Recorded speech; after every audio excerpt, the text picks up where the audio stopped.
नमस्कार दोस्तों, हाँ भाई मनोज सिंह टाइगर और आप लोगों का बतासा चाचा।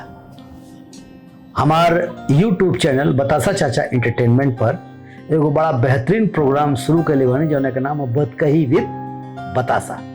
तो बतकही विद बतासा में आज हम भोजपुरी इंडस्ट्री के एगो ऐसा हस्ती के घरे बानी जेकर हम खुदे फैन हई, जेकर साथे हम बहुत फिल्म कैले हई। आप सब तो फैन बढ़ले बड़ा, बहुत बेहतरीन अदाकारा, बहुत बेहतरीन एक्ट्रेस, बहुत अच्छी इंसान सुभी शर्मा जी। आज हम सुभी शर्मा जी के घर पे बानी और आप लोगों का मुलाकात कराया जाते हैं तो जिंदगी का अपने अनुभव, अपनी कामयाबी और आज जो ने मुकाम पे बानी ओकरे बारे बहुत सारी चीज जो लोगन के ना पता बा वो आप लोगन के हम बतावे जात बानी सुभी शर्मा जी के साथ। सुभी जी नमस्ते। नमस्ते जी, और आपका बहुत बहुत स्वागत है मेरे घर पे और मैं बहुत खुश हूँ कि आप हमारे घर पधारे और सब पूरी ऑडियंस को मेरा प्रणाम सुभी शर्मा का। और मैं चाहूँगी कि आप ऐसे हमारे घर बार बार पधारे। वाह वाह सुभी जी, आपका घर देख के सच में बड़ी खुशी हुई, हम बड़ी प्रसन्नता भई कि भोजपुरी सिनेमा में हमके लागत हो जब पहली फिल्म आपके रहे चलनी के चालक दुल्हा। यस, कौन सन में रहे? ये थी 2009 या 9 में। हमके याद हो हम और पाखी जी और वहाँ पंचगनी में भी शूट था हमारा। हाँ, हम लोग गए थे ना। हाँ, आप लोग आए थे। एकदम सॉन्ग का शूटिंग चल रहा था। वो पहला समय था। हाँ जी। जब आप 2009 से शुरुआत की।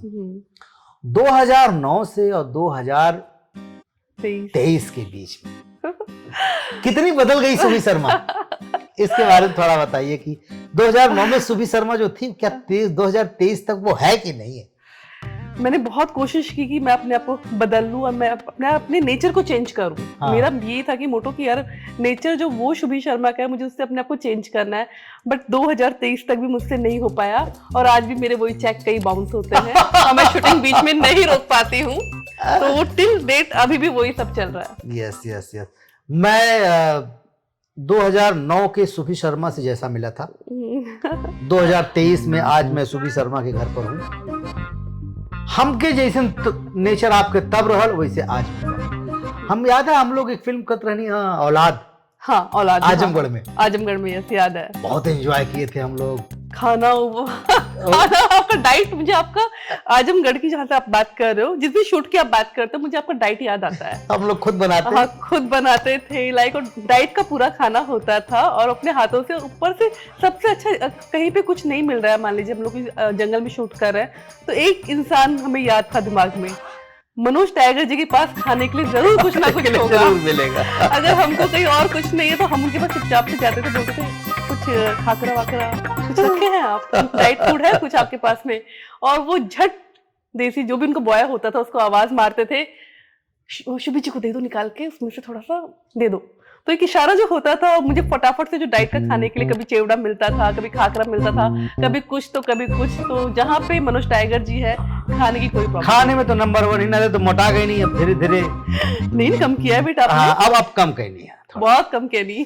अच्छा, अब सुभी जी एक बात हम पूछना चाहब। हाँ बताइए। एक लड़की होना हमारे भारतीय समाज में बहुत टफ टास्क है। हाँ, वो भी एक्ट्रेस होना वो और टफ है। दुनिया को सेटिस्फाइड करना एक अलग टास्क है। सबसे पहले तो घर वालों को हमको कन्विंस करना है, बहुत टफ है। तो भैया मम्मी को भी बोलना है, पापा को भी बोलना है, भैया को भी बोलना है, दीदी को भी बोलना है, हमें निकलना है। आप जयपुर से हैं? मैं जयपुर से हूँ, राजस्थान जयपुर। वहाँ तो और कल्चर्ड लोग हैं बहुत ज्यादा कि एक्टिंग नहीं। हाँ। क्यों एक्टिंग में जाना, क्या करना। जब मेरा मतलब पहले बार दिमाग में आया था कि बॉम्बे जाना है तो पापा ने तो बोला कि नहीं, पढ़ाई करो, पढ़ाई पे ध्यान दो, और ये एक्टिंग क्या, ये कोई अपने घर के बच्चे थोड़ा ना टिका करेंगी। डांस का शौक है, कंपटीशन यहाँ तक सीमित था, जयपुर तक काम किया, ओके, जयपुर से आगे नहीं जाना है, पढ़ाई पे फोकस करो। 6 महीने मुझे इसी समझाने में बुझाने में लग गए। मम्मी को पटाया, मम्मी ने पापा को कन्विंस किया, कैसे कैसे करके जब बॉम्बे आ गई। हाँ। उसके बाद जो हमारे अड़ोसी पड़ोसी, सबसे ज्यादा तकलीफ रिलेशन वाले, शुभचिंतक, बेटी बॉम्बे में जाएगी, पता नहीं क्या कर रही होगी, वापस भी आएगी कि नहीं आएगी, शादी करके वापस आएगी, कहाँ भेज दिया है आपने। मतलब जितना दिमाग पापा मम्मी का वैसे खराब नहीं होता था, उतना हमारे जो लोग थे, मतलब चाची का फोन, कभी किसका। पापा के पास में कंटिन्यू फोन जाते थे, बुला लो वापस, बुला लो वापस। और मेरे पास 1 साल का टाइम था कि 1 साल में अगर मैंने कुछ किया तो ठीक है, अदरवाइज जयपुर वापस जाना है। और उसी 1 साल के बीच में एक पहली हिंदी पिक्चर की मनी है तो हनी, फिर हाँ। चलने के चल दुल्हा किया। हाँ। और जब पहला अवार्ड शो था मनी है तो हनी गणेश आचार्य जी का, हाँ। हाँ। और उन्होंने मुझे आगे से ऑफर किया था, तो उसमें कैमियो था रोल मेरा। बट ये ना पहली पिक्चर, हिंदी पिक्चर, वो भी मॉरिशस में इसका शूटिंग, तो वो एक्साइटमेंट भी था। और मतलब मेरे लिए वही था, टिकट टू बॉम्बे हो गया था कंफर्म वाला। ओके। तो पहला हिंदी मूवी, उसके बाद में चलने की चल दुल्हा भोजपुरी मूवी, जिसके लिए जब मुझे अवार्ड मिला उसी टाइम, वही दिन था एटलीस्ट, जब मेरे पापा मम्मी सब लोग यहाँ पे आए थे और अब मुंबई रुकना है कि वापस जाना है। वो फैसला था उस दिन। उसी दिन वो फैसला था, अवार्ड वाली रात। और ये फैसला कि शुभी शर्मा मुंबई में रुकेगी या जाएगी। तो मैंने बोला कि ठीक है, ये तो बातें करेंगे, आज अवार्ड शो है, अवार्ड में चलते हैं हम लोग और होके आते हैं, फिर देखते हैं क्या होता है क्या नहीं होता है। और लकीली वो पहला अवार्ड ही मेरी लाइफ का, पहला अवार्ड शो, पहले अवार्ड मुझे मिल गया बेस्ट न्यू कमर का। तो वो टिकट मेरी फिक्स हो गई थी कि जब घर वालों ने देखा कि हाँ पहले पिक्चर के लिए अवार्ड, मतलब हमारी बच्ची ने कुछ तो कर रहा है, कुछ किया है। हाँ। और लोग तारीफ कर रहे हैं और दूसरी लैंग्वेज में जाके और अच्छा काम किया है, और जिसके लिए इसको अवार्ड मिला। तो जैसे अवार्ड हाथ में आया, पापा के फेस पे बड़ी सारी स्माइल थी कि हाँ मेरी बेटी ने अच्छा काम किया, प्राउड था। एक बाप के लिए, एक माँ बाप के लिए दर्शक दीर्घा में बैठकर, हाँ। और मंच पर मुंबई जैसे शहर में, हाँ। और एक भोजपुरी इंडस्ट्री, एक इंडस्ट्री का बड़ा प्लेटफॉर्म, वहां पर आपको पुरस्कार मिला तो गौरवान्वित तो वही होंगे। फिर पड़ोसियों का, उसके बाद पापा ने किसी की बात सुनी नहीं, सबको जवाब दिया। हाँ। आगे से मतलब बोलते ना, अवार्ड मतलब फिक्स, बॉम्बे अब रहना है मुझे। अब घर वालों की ओर से टेंशन खत्म। घर वालों ने बोला कि बेटा अब हम तुम्हारे साथ में, तुम अच्छा काम कर रहे हो, तुमने अपने आप को साबित कर दिया, तो तुम अब रहो, हमारी ओर से कोई दिक्कत नहीं है। फिर चाहे अड़ोसी पड़ोसी रिलेटिव सबको पापा मम्मी ने अपने आप समझा लिया, सल्टा दिया, मुझे टेंशन नहीं आई। अच्छा, दूसरी बात, कहते हैं कि मुंबई जैसे महानगर में, हाँ जी, सपनों का शहर है ये, यहाँ पर अब खून के रिश्ते से ज्यादा महत्वपूर्ण हो जाते हैं दोस्ती के रिश्ते भी। तो दोस्ती का अनुभव यहाँ कैसा रहा? कुछ खट्टा, कुछ मीठा।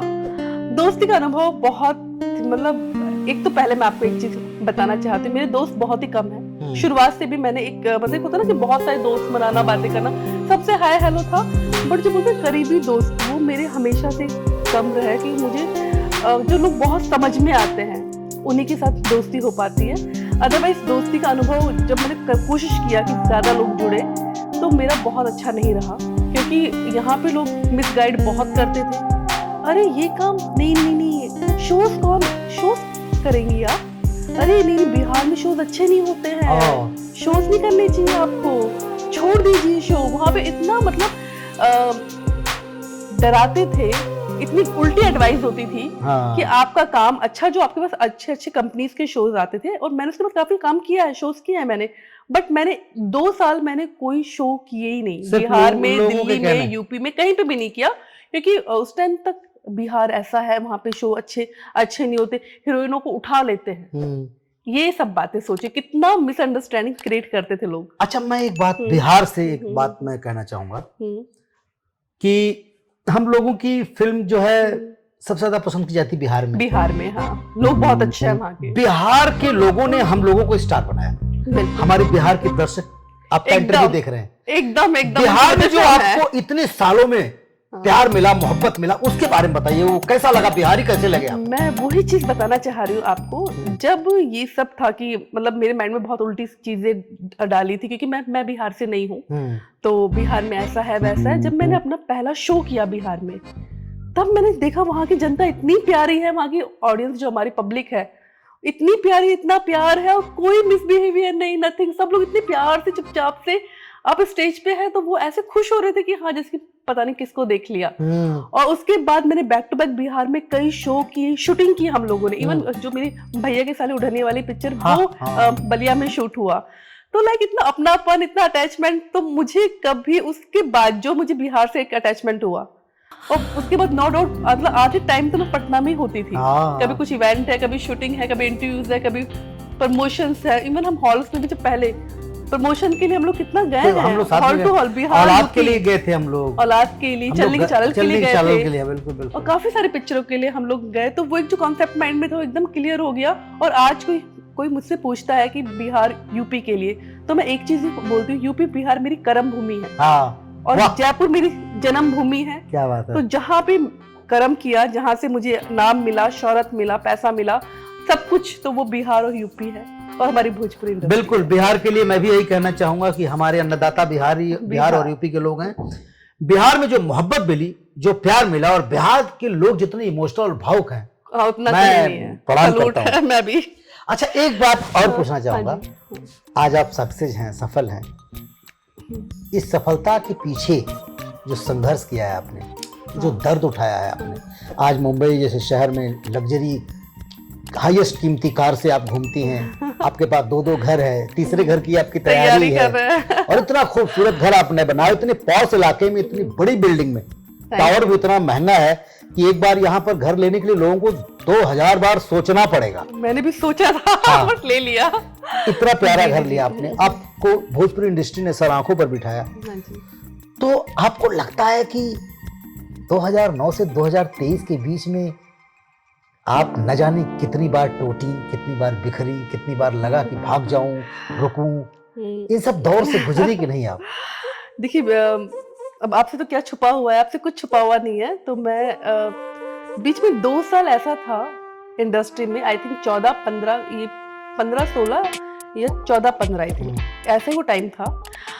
मतलब उस टाइम मेरा एक ही माइंड हो गया था कि मतलब मुझे अब काम नहीं करना है इंडस्ट्री के अंदर। यहाँ पे इतना पॉलिटिक्स होना शुरू हो गया था, इतनी चीजें होनी शुरू हो गई थी इंडस्ट्री के अंदर ही। इवन आपके साथ भी बहुत कुछ हुआ होगा। बिल्कुल हुआ है, वो सबके साथ ही अभी भी हो रहा है, और अभी भी हो रहा है, टिल डेट नाउ, अभी तक भी। पर उस टाइम तो ऐसा हो गया था कि नहीं यार, मतलब आप मूवी में साइन हो, शूटिंग जा रही है, 3 दिन बाद आपका शूट शुरू हो रहा है, उससे पहले ही कोई हीरो बोलते हैं कि नहीं भैया, हमको ये हीरोइन नहीं, हमको वो ही हीरोइन चाहिए। हाँ। हम उन्हीं के साथ ही पिक्चर करेंगे। अब हमको ये हीरोइन नहीं चाहिए, हमको वो हीरोइन चाहिए, हम उन्हीं के साथ पिक्चर करेंगे। ये सब मतलब फिक्स हो गया था, कुछ चीजें। अच्छा, वो हीरो जब सामने पड़ते हैं तब बड़ा प्यार से बात करते हैं, अरे नमस्ते नमस्ते, हाँ, कैसे लगता है नहीं कि उन्होंने ऐसा कुछ किया है। बट जब फाइनली मेरे पास प्रोड्यूसर का कॉल आया और उन्होंने मुझसे जब ये बात बोली कि मेरा स्टाफ भी जा चुका था, जब उन्होंने बोला कि मैम ऐसी बात है, वो सामने से हीरो ऐसे बोल रहे हैं कि अगर हमने उनको नहीं लिया तो वो सेट पे ही नहीं आएंगे। अब हमने उनको नहीं लिया, वो सेट पे नहीं आएंगे, जब इतनी बड़ी बात है। तो मैंने आगे से बोला, मैंने कहा सर छोड़िए, आप जिनको वो बोल रहे हैं आप उन्हीं को हीरोइन लो, क्योंकि मैं नहीं चाहूंगी कि मेरी वजह से जो 100 लोग आपकी टीम का है उनका नुकसान हो, क्योंकि मैं तो फिर भी अकेली हूँ, कोई बात नहीं, मैं झेल जाऊंगी। बट आप लोगों के साथ जो इतनी बड़ा क्रू है और आपका खुद का नुकसान होगा, वो अच्छी बात नहीं है। तो आप छोड़िए, कोई बात नहीं, मैं ही छोड़ देती हूँ आगे से मूवी। वो जिनको बोलते हैं आप उनको लो, बट आप अपनी पिक्चर की शूटिंग रोकिए मत, आप शूटिंग कीजिए। तो ऐसा एक बार नहीं, ऐसा कई बार हुआ, कई बार कुछ बोल के, कई बार कुछ बोल के, मतलब ऐसा हो गया था कि अगर आपके साथ में कोई हीरो नहीं है तो आपके लिए काम करना बहुत टफ हो गया है। तो ये सब चीजें जब होती थी तो बहुत दुख होता था। ऐसा एक बार नहीं, ऐसा बहुत बार हुआ। वो उस टाइम पे कुछ ही हीरो थे, उन्हीं की पिक्चरें बनती थी, उसके अलावा किसी और की पिक्चर बनती भी नहीं थी। जो कुछ लोग हैं इंडस्ट्री में 2015-16 में, आपको अच्छे से पता है, कुछ लोगों की पिक्चरें चल रही थी और उनके साथ कुछ एक्ट्रेस मतलब फिक्स थी, या कुछ अलग भी एक्ट्रेस होती थी। बट मेरे साथ तो ऐसा काफी बार हुआ। कभी ये हीरो, कभी वो हीरो कुछ बोल रहा है। मैंने बोला कि भैया मुझे करना ही नहीं है काम, छोड़ो। तो मैंने 1 साल तक काम भी नहीं किया था, मैंने छोड़ दिया था। अच्छा। मैंने बोला कि मुझे समझ में मतलब एकदम ऐसा हो गया था, ये इंडस्ट्री में हो रहा क्या है, क्या चल रहा है। तो मैंने बोला कि नहीं करना काम। 1 साल तक मैंने इंडस्ट्री भोजपुरी में काम नहीं किया था बीच में। उस दौर में 15 या 16 की बात है, मुझे एग्जैक्टली ध्यान नहीं आ रहा है कौन सा ईयर था, बट इसमें से 1 साल मैंने फिर खुद के ऊपर काम किया, ऐड किए, शूट किए, हिंदी में कुछ चीजें की। उस टाइम पे हिंदी मूवी का भी गाना भी किया था आपने। मैंने वेलकम बैक टू में एक सॉन्ग किया। तो ऐसा नहीं कि काम, अगर आप काम आता है तो आपके पास और इंडस्ट्री से भी काम आता है, बट हमने अपने तन मन पूरा दिमाग से अपना मतलब हर चीज भोजपुरी तो एक बार वहां पे शुरू हो गए काम करना और कहीं माइंड गया ही नहीं हमारा। इमोशनली जुड़ गए ना, इमोशनली अटैच हो गए। हाँ, वो पार्ट समझने लगे यहाँ का। और जब यहाँ पे देखा चीजें ऐसी हो रही है तो फिर थोड़ा शॉकिंग हो गया। उसके बाद फिर इंडस्ट्री ने एक धीरे वापस से चीजें चेंज की। बोलते ना एक टाइम हमेशा रहता नहीं है। देखिए उसके पीछे एक वजह ये भी रही है, जितने साल से मैं आपको जानता हूँ, मुझे कोई टेक्नीशियन, कोई डायरेक्टर, कोई प्रोड्यूसर, कोई राइटर, कोई एक्टर नहीं मिला जिसने मुझसे ये कहा हो कि सुभी शर्मा का नेचर खराब है। आपको मैंने देखा कि आप सेट पर हर क्रू के साथ, हर मेंबरान के साथ, हर डायरेक्टर के साथ, आर्टिस्ट के साथ आप हमेशा, हो सकता है कभी किसी की बात हर्ट भी हुई तो आपने कभी किसी का जवाब नहीं दिया। ईमानदारी से काम किया मैंने अपना। मैंने बोला कि नहीं, अपने को अच्छे से काम करना है, उसकी सोच उसके साथ, मेरी सोच मेरे साथ। Makeup man, hairdresser, dress वाले सब, नहीं मैम का बड़ा अच्छा नेचर है, मैम का बड़ा अच्छा नेचर है। तो मुझे लगता है आपको फिर से लाके खड़ा करने में बहुत बड़ा योगदान आपके नेचर का भी है। देखिए, इंडस्ट्री में पैसा कमाया, बट सबसे अच्छी बात है मैंने लोगों का प्यार भी कमाया। और जब वो चीज़ खत्म हुई कि यही चलेगा, जैसे वो चीज़ें धीरे धीरे और होनी शुरू हुई और लोग इंडस्ट्री में आए, तो सबके पास काम, आपकी एक्टिंग बोलती है। उसके बाद जब काम आना शुरू हुआ, मैंने बोला छोड़ो यार, मुझे अपनी पिक्चरें करनी है जिसमें मैं सेल्फ, मेरे पे पिक्चरें हो, एक अच्छी कहानी हो, एक टीम अच्छी हो। उसके बाद वो पिक्चरें की, सब हिट हुई बैक टू बैक। और हम लोग आज की डेट तक भी टिल, अच्छे आर्टिस्टों को काम की कभी कमी नहीं होती। आपके पास कितना काम है आज की डेट में, मेरे पास कितना काम है। अभी सिंदूरदान कमाल की टीआरपी है उसकी, काफी। मैं दर्शकों को बता दूं, अभी सुभी शर्मा जी का एक बड़ा बेहतरीन सिनेमा टेलीकास्ट हुआ है इंटरटेन पर ना, इंटरटेन पर जो हाईएस्ट टीआरपी रही, कमाल की टीआरपी रही, सिंदूरदान, जिसमें मैं भी था और बहुत अच्छी फिल्म थी वो, जिसमें आप हैं, गौरव झा, ऋतु सिंह है। अच्छा, मतलब, एक सवाल ये करना चाहूंगा कि हमारी इंडस्ट्री में आपको देख करके न जाने कितनी लड़कियों ने आपको अपना रोल मॉडल माना होगा कि सुभी शर्मा जी जिस बैकग्राउंड से उठकर, जिस गांव से उठ करके, जिस शहर से उठ करके यहाँ तक पहुंची हैं, मेहनत की हैं, तो उन लड़कियों को आप क्या कहना चाहेंगे कि वो कहाँ कहाँ टूट सकती, क्योंकि सबने आपका सक्सेस तो देख लिया, उनको संघर्ष पता नहीं है कि वो इस बड़ी बिल्डिंग तक पहुंचने से पहले की जर्नी क्या रही है। देखिए, अगर उन्हें क्या करना चाहिए, उन्हें क्या करना चाहिए, मैं बिल्कुल इस चीज का एक आंसर बताती हूँ। कभी भी ये मत सोचो कि हमें मन में विचार आया कि एक्टिंग करनी है और भाग के बॉम्बे आ गए, ऐसा कभी नहीं करना चाहिए। अगर आपके मन में सोच आ रही है कि आप उस काबिल हैं और आप एक अच्छी, आपको एक्टिंग आती है या आपको डांस बहुत अच्छा आता है या आप चाहते हो कि मुझे एक्ट्रेस बनना है, तो पहले तो आप जहाँ पे हैं, जिस शहर में है, जिस गाँव में है, वहीं पे उसको थोड़ा निखारिए। अगर वहाँ पे कोई एक्टिंग इंस्टीट्यूट है तो थोड़ा एक्टिंग और अच्छे से सीखिए। डांस का इंस्टीट्यूट है तो डांस अच्छे से सीखिए, क्योंकि बॉम्बे में आके वो सब कुछ सीखना और रहना तो वो थोड़ा कॉस्टली पड़ जाएगा, अफोर्ड कर नहीं पाएंगे उतना। तो पहले अपने आप को एकदम तैयारी के साथ में आइए। कई लोग जो होता है ना कि बस मैं थोड़ी सुंदर दिख रही हूँ, हाँ मुझे थोड़ा बहुत एक्टिंग आता है, चलो बम्बई, वैसा काम कभी नहीं करना चाहिए। फर्स्ट ऑफ ऑल, लाइफ में हमेशा अगर कुछ बनना है तो थोड़ा धैर्य रखना चाहिए। कुछ चीजें सीख के फिर आप बॉम्बे आएंगे तो आपके लिए इजी हो जाएगा। आप यहाँ पे आपको कुछ सीखने की जरूरत नहीं होगी, आपको ऑडिशन करना होगा, आप डायरेक्ट ऑडिशन पे जाएंगे। तो वो जो आपका रहने का खर्चा, जो आपका स्ट्रगल पीरियड आपका जो 1 साल होता, वो आपके मुश्किल से 2 महीने होंगे, 3 महीने होंगे। Very good. और दूसरी चीज ये कि कभी भी आप मान लो 9th क्लास में है, 10th में, बहुत छोटी एज में है और कोई किसी ने भी आपको बोल दिया कि नहीं आप एक्ट्रेस बन सकती है, चलिए हम लोग आपको एक्ट्रेस बना देंगे, तो ये सोच के तो कभी उसके भरोसे तो कभी आना ही नहीं है, क्योंकि बोलने वाले बहुत होते हैं बट करने वाले बहुत ही कम होते हैं। और ये हजारों में से किसी एक ही किस्मत ऐसी होती होगी कि जो अगला बोलता होगा वो कर दे चीज, वरना अधिकतर लोग होते हैं भटकाने वाले, जो आपको बोलेंगे कि हम ये कर देंगे आपके लिए, वो कर देंगे, बट करते कुछ नहीं है। तो कम से कम अपनी 12th तो कंप्लीट कीजिए, 12th पास कीजिए। उसके बाद आप सोचिए कि अगर आपको कोर्स करना है या एक्टिंग में आपको आना है तो एजुकेशन आपकी कम से कम 12th तो होनी चाहिए। उसके बाद आप BA करें, MBA करें, वो बात अलग है, बट हाँ 12th से पहले तो बिल्कुल भी सोचिए ही मत आ पाने का यहाँ पे। उससे पहले इतनी एजुकेशन तो एटलीस्ट हो कि आपने, हाँ, कि तब तक आपकी सोच भी चेंज होती है, एक एज के अकॉर्डिंग आप आते हो तो आपका दिमाग भी खुलता है, कोई जल्दी से आपको बेवकूफ बना नहीं पाएगा।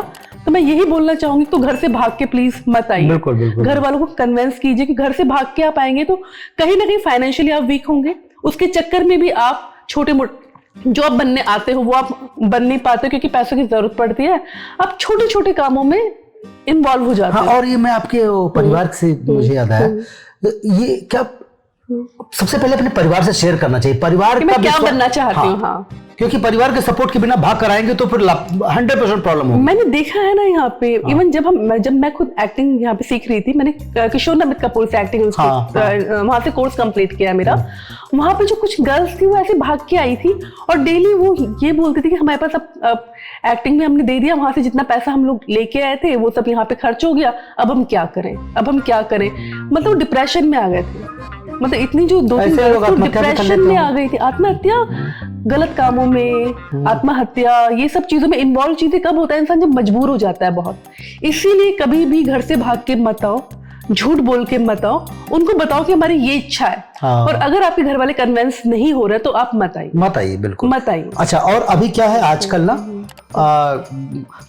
बनारस में, पटना में, गोरखपुर में, फला जौनपुर में, छोटे छोटे जगहों पर कुकुर मुत्तों की तरह एल्बम बन रहे हैं। हाँ, अब वो क्या करते हैं, छोटे छोटे लड़कियों को वहां से पकड़ करके उनको वो ग्लैमर दिखा दे रहे हैं, और उनको लगता है उसमें कुछ गाने, कुछ व्यूज मिल भी जा रहे हैं, और वो लड़कियों को तुरंत मुंबई का। ऐसी लड़कियों के लिए क्या कहना? देखिए, ऐसी चीजें मैं एक चीज बोलना चाहूंगी, जो आजकल तो भोजपुरी के बहुत एल्बम, हिंदी में भी बहुत छोटे छोटे जो बन रहे एल्बम बन रहे हैं, आप वहां पे काम कर रहे हैं तब तक आप सेफ है, कोई टेंशन नहीं है। आप वहां पे काम कर रहे हैं, स्टैब्लिश हो रहा है, क्योंकि आज की डेट में एल्बम में भी बैक टू बैक लड़कियां आ रही हैं। ऐसा नहीं कि एक ही बार रिपीट हो रही है, नहीं हो रही है रिपीट। इसको काम दिया, उसको काम दिया, उसको दिया, बहुत लोगों को दे रहा है काम। तो पहले आप अपने शहर में आपको एल्बम करना, एक्टिंग करनी, आप वहीं पे करो, एटलीस्ट कम सेफ तो है। और जब वो लोग बोलते हैं कि हम लोग हीरोइन बना देंगे आपको, अरे क्या डांस किया आपने, क्या एल्बम में आप दिख रही हो, अरे आपको उसके साथ में काम दिलवा देंगे, इसके साथ में व्हाटएवर जिन के नाम लेते हैं, तो पहले खुद को देखो, क्या आपको एक्टिंग आती है? अपने आप को देखिए। आपको डांस मान लीजिए बहुत अच्छा आता है, आप एक्टिंग कर पा रही हैं, या वो बंदा आपको बेवकूफ बना रहा है बोल के कि हम एक्टिंग करवा देंगे। आप वो बहुत उसने किया भी, कोशिश भी किया, एक पिक्चर में आ जाएंगे, बट दूसरी पिक्चर में आपके अपनी खुद की एक्टिंग के बलबूते पे आ पाएंगे। तो सबसे पहले तो अपना शहर छोड़िए मत, जब तक आप कॉन्फिडेंस खुद के ऊपर ना हो कि अगर मान लो मैं इस बंदे के साथ वहां पे गई भी, घर वालों ने भेज भी दिया, तो मैं अगर इस बंदे ने मुझे काम नहीं दिया, तो आप खुद के स्ट्रगल पे, खुद के दम पे और कहीं पे ऑडिशन मीटिंग करके काम कर सकते हैं कि नहीं कर सकते हैं। बिल्कुल। जब तक वो कॉन्फिडेंस आप में नहीं आए तब तक आप बॉम्बे मत आइए। और वैसे बॉम्बे आप लोग आए तो स्वागत है आप लोग का बहुत बहुत, बट पूरा परिपक्व समझदारी के साथ। सुबी शर्मा कितनी संतुष्ट है? सुबी शर्मा को अभी क्या चाहिए? अभी अच्छी पिक्चरें मुझे और चाहिए, मुझे चाहिए जिसमें हीरोइन के लिए काम हो, कुछ करने के लिए अलग अलग रोल हो। मतलब मैं चाहती हूँ कि भोजपुरी में तो मैं काम कर ही रही हूँ, अब मैं चाहती हूँ कि मैं हिंदी में भी कुछ अच्छा काम करूँ, और साउथ इंडस्ट्री, मतलब अब साउथ इंडस्ट्री के लिए भी ध्यान हो रहा है। काफी अच्छी पिक्चरें बनती थी पहले भी, अब भी, तो अब मैं चाहती हूँ और भी इंडस्ट्री में मैं काम। मैंने भी एक फिल्म किया, आपने बहुत अच्छी पिक्चर की, साउथ में भी आपने हिंदी कर रहे हैं, तो वो बहुत अच्छी बात है, क्योंकि वहां की इंडस्ट्री के लिए भी हम लोग चाहते हैं कि जितना भोजपुरी में जो हमारी ऑडियंस है, तो हम चाहते हैं भोजपुरी का झंडा वहां भी गाड़े। Very good, very good. एक बात और जानना चाहता था। हाँ। एक लंबा सफर गुजरा, हम कलाकार रोमांटिक होते हैं, जीवन में कभी प्यार हुआ, और प्यार का एक्सपीरियंस क्या रहा? हमने हाथ ही जोड़ना है, प्यार बिल्कुल करो मत। हाँ। प्यार का एक्सपीरियंस अच्छा नहीं होता है। जहां तक मैं प्यार में लोग कसमें खाते हैं, झूठा होता है क्या? अरे प्यार मतलब वही बोलते हैं ना कि आपका बचपने का जो प्यार होता है वो प्यार होता ही नहीं है, नहीं होता। और जो कस्में वादे करते हैं, आज की डेट में प्रैक्टिकल दुनिया हो चुकी है, प्रैक्टिकल टाइम है, प्यार मोहब्बत के चक्कर में मुझे जो लगता है कि नहीं पड़ना चाहिए। हाथ जोड़ लो पहले कि भाई ठीक है माफ करो, क्योंकि कई लोग प्यार में पड़ के भी धोखा खाते हैं, और प्यार बोलते ना पूरा किसी का ही होता है, प्यार पूरा होता भी नहीं, अधूरा ही होता है। तो उससे तो अच्छा ये है ना कि उतना टाइम वहां दो, उससे अच्छा टाइम है कि उतना टाइम अपना काम में दो और आगे बढ़ो। बिल्कुल। एक्सपीरियंस प्यार की मोहब्बत का तो भाई बिल्कुल सही नहीं है। प्यार मोहब्बत नहीं, मत करो, यही बोलना चाहूंगी मैं। प्यार में मैंने देखा है कि कुछ हमारी दोस्त लड़कियां अपनी एक्ट्रेसेस इमोशनल हो जाती हैं, बहुत इमोशनल हो जाती हैं, उसमें थप्पड़ भी खाई हैं, मार भी खाई हैं, और किसी से कहना भी नहीं चाहती। भाई पहले तो ये है ना कि कोई भी आगे, कोई भी, मैं हीरोइंस की बात नहीं कर रही हूँ, घर के हाउस वाइफ है, चाहे से स्कूल में है, लड़कियां जितनी भी हैं, ये जो हिंसा होती है, थप्पड़ मारना, और आप उस हिंसा को झेल रहे हो, सहन कर रहे हो, वो भी गलत है। तो कभी भी किसी की मार पिटाई क्यों खाओगे भाई आप? कभी नहीं। और ये तो प्यार होता ही नहीं है। अगर कोई इंसान किसी पे हाथ उठाता है तो वो प्यार ही नहीं, वो प्यार है ही नहीं। बिल्कुल। प्यार की परिभाषा ये है ही नहीं कि आप एक दूसरे को मारो पीटो। पति पत्नी का भी वो नहीं है, और ये राइट भी नहीं है किसी को कि आप एक दूसरे पे हाथ उठाओ, ये वैसे भी राइट नहीं है। तो आप क्यों? और जो इंसान आपको मारता है वो इंसान आपसे प्यार करता है? नहीं, नेवर एवर। तो विश्वास ही मत करो भाई, ऐसे इंसान के साथ रहो ही मत। और एक बड़ा अहम सवाल है कि हर लड़की हर लड़का अपना एक सपनों का राजकुमार, अपने एक सपनों की राजकुमारी तो अपने कैनवास पे बना के रखता है। सुबी शर्मा का सपनों का राजकुमार कैसा है? कैनवास तो धुंधला धुंधला हो गया सोच के। समझने वाला हो, जो समझे, जज नहीं करे किसी भी चीज को। और एक होता है ना कि म्यूचुअल अंडरस्टैंडिंग बहुत ज्यादा हो, फैमिलियर हो, मैं उसकी फैमिली की इज्जत करूं, मेरी फैमिली की इज्जत करें, आपस में एक दूसरे की इज्जत करें और मिलके चले आगे। ऐसा बंदा लाइफ में मिलेगा तो मैं शादी करूंगी, वरना मुझे शादी नहीं करनी। ओह माय गॉड, वरना मैं इंटरेस्टेड नहीं हूं भाई। सुबी शर्मा पैसों के पीछे नहीं भागती। नहीं, उसे ऐसा हस्बैंड नहीं चाहिए कि प्यार करे ना करे करोड़पति हो, अरबपति हो, ऐसा नहीं चाहिए। ऐसा तो बिल्कुल, पता चले वो अपने बिजी है, मैं अपने यहाँ पे। तो क्या मतलब? हाँ, ऐसा हो कि जो मुझे अफोर्ड करे, ऐसा भी नहीं हो कि उसको मैं ही अफोर्ड करूँ। इतना सक्षम हो कि हाँ, जो मुझे अफोर्ड कर पाए। हाँ, ये नहीं बोलती भाई बहुत करोड़पति हो, अरबपति हो, खरबपति हो, बट इतना हो कि हाँ, मुझे अच्छे से अफोर्ड करे। डेफिनेटली। ओके।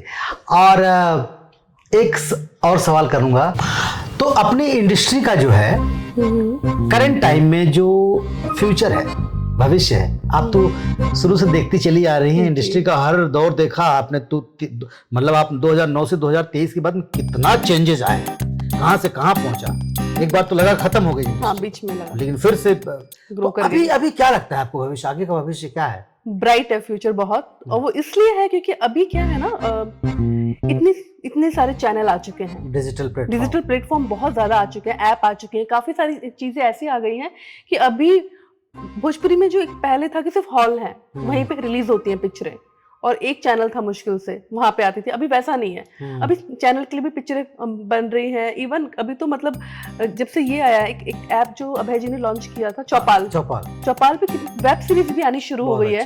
तो भोजपुरी के लिए, भोजपुरी इंडस्ट्री के लिए काफी प्लेटफॉर्म हो गया। भी एक ऐप आया है, दंगल ऐप है, दंगल ऐप आ गया है। तो भोजपुरी इंडस्ट्री के लिए अभी बहुत सारी चीजें खुल गई हैं, क्योंकि पहले था कि सिर्फ एक सिंगल स्क्रीन हॉल है, उन्हीं में मूवीज चलती थी, तो वो दायरा खत्म हो गया है। और अभी बैक टू बैक बहुत सारी पिक्चरें, मुझे ये लग रहा है कि भोजपुरी में ही सबसे ज्यादा पिक्चरें बन रही है। और इंडस्ट्री में भी हम देखते हैं, तो जहाँ भोजपुरी में एक साल में 100 पिक्चरें 150 बनती हैं, वहाँ और इंडस्ट्री में शायद मुश्किल से 25 या 20 बनती है। और मैंने एक चीज और देखा कि अभी डिजिटल प्लेटफॉर्म आने के बाद, टेलीविजन पर सिनेमा आने के बाद, हाँ जी, हमारे जितने हीरोज हैं, जिन हीरो को लोग महत्व नहीं देते थे, वो कमाल की टीआरपी दे रहे हैं। अभी कहानी अभी जो चल रही है, जितने हीरो हैं, जितने भी एक्ट्रेस हैं, अभी मेन चीज हो गया कि कहानी क्या है, आपकी कहानी चल रही है और प्लस आपकी एक्टिंग चल रही है। और अभी कैरेक्टर आर्टिस्टों को लेकर के, हम लोगों को लेकर के, हम लोगों को लीड में लेकर के फिल्में बन रही हैं, मूवीज बन रही ना। अभी वही तो बोल रही हूँ, अभी वो क्राइटेरिया खत्म हो गया। अभी ये है कि एक अच्छी कहानी और जो अच्छा आर्टिस्ट है, जो अच्छा एक्टर है, ये एक्ट्रेस है, या जो भी कोई अच्छा एक्टिंग कर रहा है, तो वो चल रहा है। इसका मतलब हम लोग, हमारा क्वालिटी भी और हमारी सुधर गया, बहुत सुधर गया है और बहुत अच्छा हो गया है। अभी के इस टाइम पे सब बिजी हैं, जितने भी भोजपुरी कलाकार हैं, सबके पास काम है और अच्छा काम, और सब लोग बिजी हैं। और एक और सवाल था। हाँ, पूछिए ना। आज संसद में रवि जी पहुंच गए, मनोज तिवारी भैया पहुंच गए, निरहुआ पहुंच गए। बहुत प्राउड होता है, बहुत ज्यादा। हमारे भोजपुरी के 3 सांसद पहुंच गए हैं और अब कुछ करेंगे अपने लिए, और कर भी रहे हैं, सब लोग कर रहे हैं, आईसीसीएल से लेकर हर जगह कर रहे हैं। आप कोई महिला सांसद नहीं पहुंची अभी तक वहां। हाँ, ये तो आप नहीं बनेगी। देखिए, अगर जनता की सेवा करने का मौका मिला तो जरूर, बिल्कुल, क्यों नहीं। मन तो बहुत है। कि अगर मुझे कोई ऐसा पद मिला या वहाँ पे कुछ मुझे अपॉर्चुनिटी आई कि जिसमें मैं अपनी ऑडियंस, जनता की सेवा कर पाऊंगी, तो डेफिनेटली मैं संसद जाना चाहूंगी। सुन रहे हैं आप लोग, अपनी भोजपुरी इंडस्ट्री के एक महिला सांसद भी संसद भवन में पहुंचनी चाहिए। एक ही क्यों, बहुत सारी पहुंचनी बहुत सारी। ये लोग पहुंचेंगे तो पीछे पीछे हम लोग भी आ ही जाए। अच्छा, हाँ जी। अब एक आखिरी सवाल। हाँ बोलिए। हमने आपके साथ इस इंटरव्यू के दौरान बहुत कुछ सुना, समझा। हमारे दर्शक भी समझ गए होंगे कि सुभी शर्मा कैसी महिला हैं, कैसी लड़की हैं, कैसी औरत हैं, जिन्होंने अपनी जिंदगी की शुरुआत कहाँ से की, कहाँ पहुंची हैं, और बहुत कुछ समझ पाए होंगे। क्योंकि मैं दर्शकों को बता दूं कि एक अच्छी सोल, एक ऐसी आत्मा वाली लड़की सुभी शर्मा, जिन्होंने कभी किसी को बदतमीजी से बात नहीं की। मैं इतने साल से जानता हूं, उन्होंने कभी किसी से रूडली बात नहीं किया, कभी गुस्से में बात नहीं किया, तकलीफ भी होगी तो प्यार से सह लिया। तो ये एक तो मिसाल की बात है। भोजपुरी इंडस्ट्री को और भोजपुरी इंडस्ट्री के लोगों को क्या कहना चाहेंगे? मैं तहे दिल से धन्यवाद करना चाहूंगी कि एक राजस्थान से, जयपुर जैसे शहर से एक लड़की आई और उसको भोजपुरी ने, बिहार ने, यूपी ने, हमारी भोजपुरी इंडस्ट्री ने, पूरे भोजपुरी समाज ने इतना प्यार दिया। और आज मतलब मैं सब लोग, मुझे जितने भी इंटरव्यूज होते हैं, जितने भी लोग, सब लोग ये बोलते हैं आप बिहार से हैं कि आप यूपी से हैं। हाँ। तो वो सुन के मुझे बहुत अच्छा लगता है कि वहाँ की जनता की वजह से आज मैं जिस मुकाम पे हूँ, आज मैं जो भी कुछ हूँ, सिर्फ और सिर्फ भोजपुरी समाज की वजह से हूँ। भोजपुरी के लोगों ने मुझे इतना प्यार दिया, आप सभी लोगों ने मुझे इतना प्यार दिया और अपनापन दिया। तो बस मैं यही बोलना चाहूंगी, ऐसे आपका प्यार, आशीर्वाद मुझ पे बनाए रखे। और आप देख रहे हैं बताशा चाचा एंटरटेनमेंट पे, तो आप बताशा चाचा एंटरटेनमेंट को लाइक कीजिए, ज़्यादा से ज़्यादा सब्सक्राइब कीजिए और सदैव मेरी पिक्चरें और मुझे हमेशा अपने आशीर्वाद के साथ में आगे बढ़ाएं। Thank you. तो दर्शकों, आप लोग ऐसे ही बताशा चाचा एंटरटेनमेंट देखते रहें। तो दोस्तों, आज आपकी मुलाकात हमने कराई सुभी शर्मा जी से। तो ऐसे ही बात कही विद बताशा में हर एपिसोड में मैं आपको एक नए बड़े स्टार से मिलवाऊंगा, जिनके बारे में आप जान पाएंगे, जिनकी अनकही बातों को, अनछुई पहलुओं को आप सुन पाएंगे, देख पाएंगे। तो आप ऐसे मोहब्बत देते रहिए। Thank you.